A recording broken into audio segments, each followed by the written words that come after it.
concept of commercial correspondence. What is commercial correspondence? Commercial means we can say that it is a part of a business, and correspondence that we can say that it is a part of a communication. So that part only we are going to understand in this semester regarding business communication. So first unit is communication, meaning and explanation. Introduction. Communication is the process by which we exchange meaning, fact, idea, opinion or emotion with other people. It is essential condition for our existence and the most important activity of ours.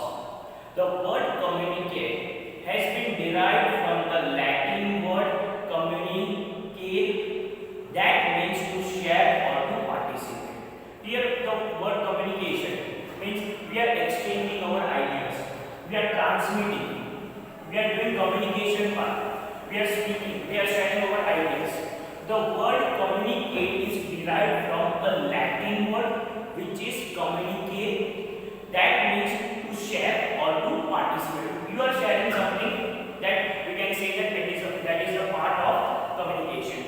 Everybody knows that most of the time through speech or writing or any other means like exchange of common set of symbols, we are sharing information with other human beings.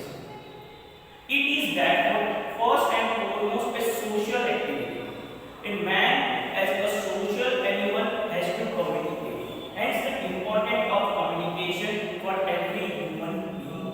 Communication is the central to everything that we do, our activities successful or fail, our goals are achieved or not.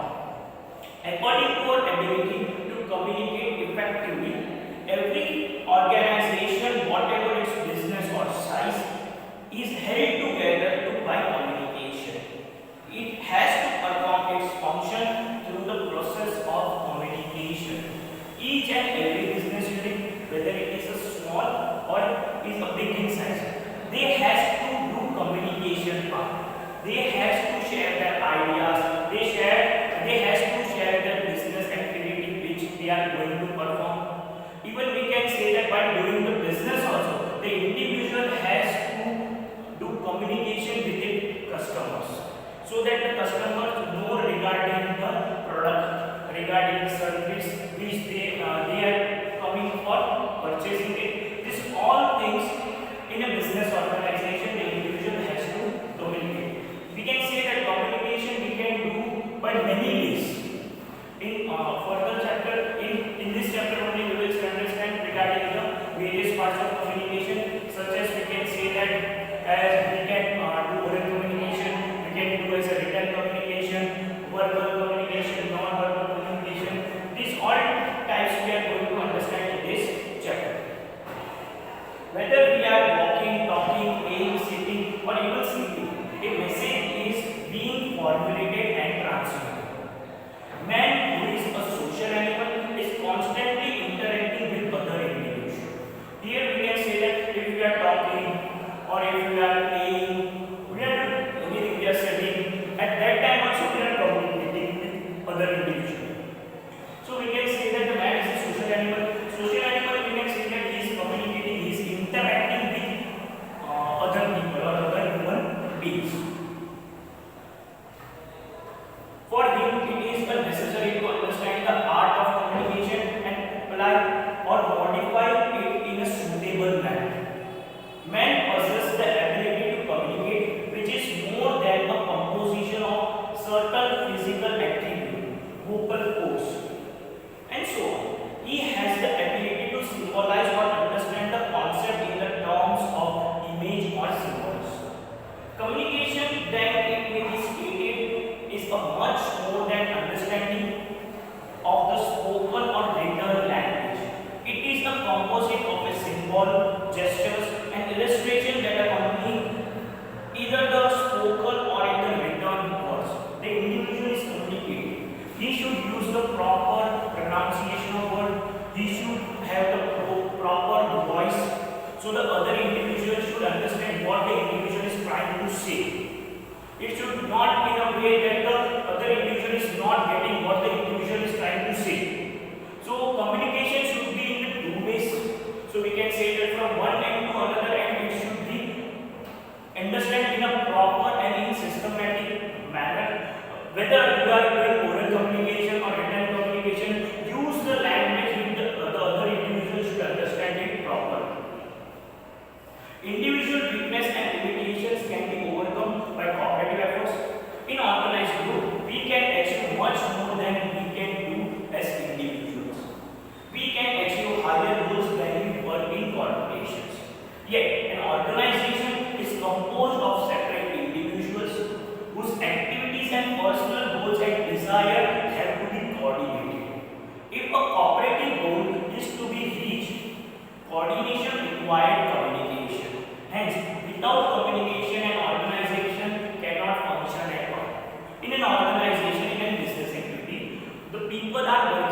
coordinate.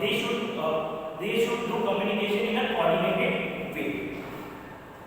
So now definition and meaning of communications. So they have specified the definitions from various professors. Peter Little, written in his book Communication in Business. Communication is the process by which information is transmitted between individual or organization so that an understanding response results. So Peter Little is saying that communication is in such a way that the information you are sharing is transmitted from one individual to another in a proper responsive way, so the other individual can give you feedback whether he understood or not. Then William Scott defines the communication in his book Organization Theory. In the following way: administrative communication is the process which involves transmission and accurate replications of ideas ensured by the feedback for the purpose of action which will accomplish the organizational goals. This definition emphasizes on the four important points. The process of communication involves the communication of idea. The idea should be accurately reproduced in a receiver's mind. That is, the receiver should get exactly the same idea as what transmitted.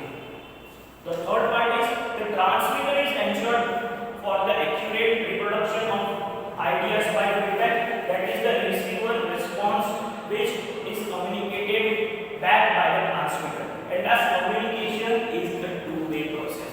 So William Scott defines in four ways. He make part in four ways. The first part is the communication involves of idea. The individual is trying to say he have some ideas. Then idea in second one he is transmitting.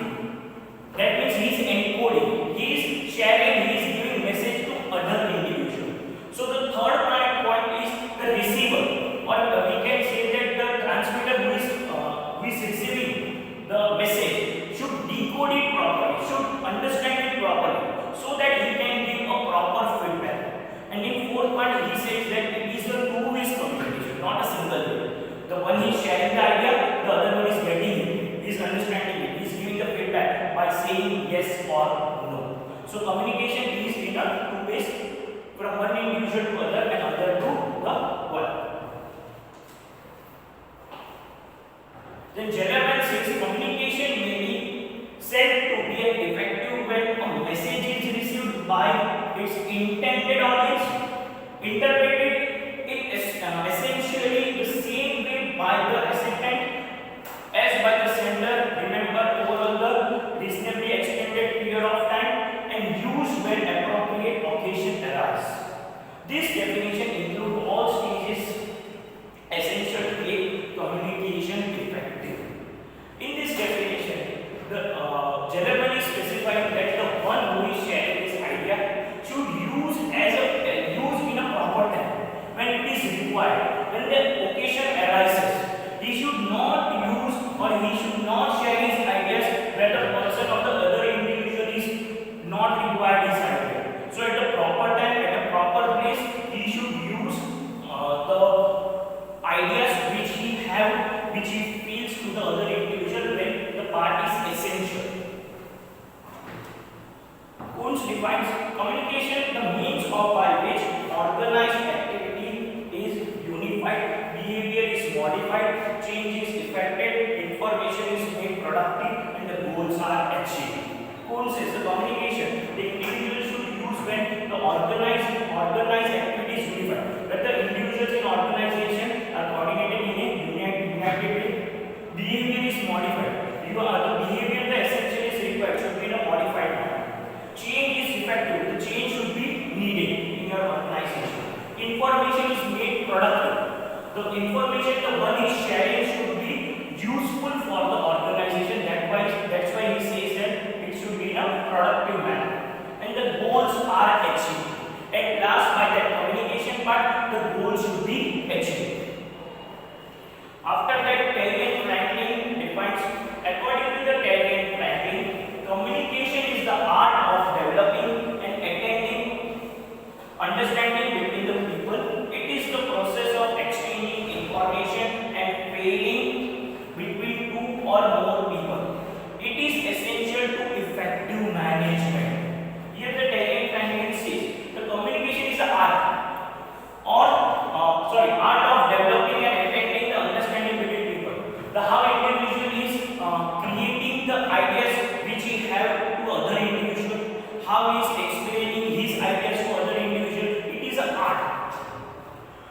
part is saying that understanding between the people. The both individuals should understand they are trying to say. It should not in a way that the individual is not understanding the ideas which the individual is trying to explain. And at last it is the process of exchanging information.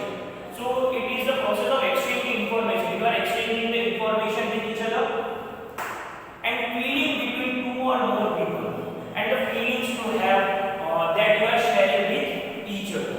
And it is essential for effective management. For your organization to run efficiently, effectively, this part is very essential for the organization. Now the next part is process of communication. Communication has been defined as transferring of the thoughts of idea from one person to the another person, so that it can be understood and acted upon. The individual is trying to say should be understood by the other individual. So the thoughts and the ideas the individual is having should convey it in a proper and in systematic manner. Here also Peter Littl's definition of communication, they have specified communication is the process by which information is passed between individual or organization by the means of previously agreed symbol. The person who is the need for communication is at the center of this communication process. Communication also has a purpose. Communication is meant to get things done or to make someone feel in a certain way. The person who realizes the need for communication put the thoughts into the word or other symbols which can be understood by the other person. This is the first step in the process of communication. This process of finding out and selecting suitable words for thought, it is known as encoding. It is followed by the selection of a channel or medium. Generally, it is believed that the word medium and channels are exactly synonyms, but in some cases they are clearly different. For example, a letter is a medium and the mail is a service, is a channel. Similarly, speech is a medium and the air which carries the sound to the listener ears is a channel. When these two steps are over, the communication process reach halfway. The person who carries out the procedure of encoding his message and the selecting the medium channel known as the transmitter or communicator. When the message reaches the person who is expected to receive the message, he decodes the message. The person who decodes the message is also known as the receiver. Listen, in process of communication, we can say that the one individual is the transmitter or a communicator, or we can say that as a sender. Suppose I am a sender or a transmitter or a communicator. I am sharing my ideas with you all. I am sharing my ideas with you all. That is the part of encoding. At last the message forms, and through different channels. This is the channel, we can say that as an electronic device. You are seeing the video. The medium is, we can say that electronic device. After that you receive that message, you are decoding it, you are understanding the message, what I am trying to say, and at last you are the receiver, you are receiving it, and then you will give your feedback whether you understand the message or not. This part we are saying. If the individual are standing beside each other,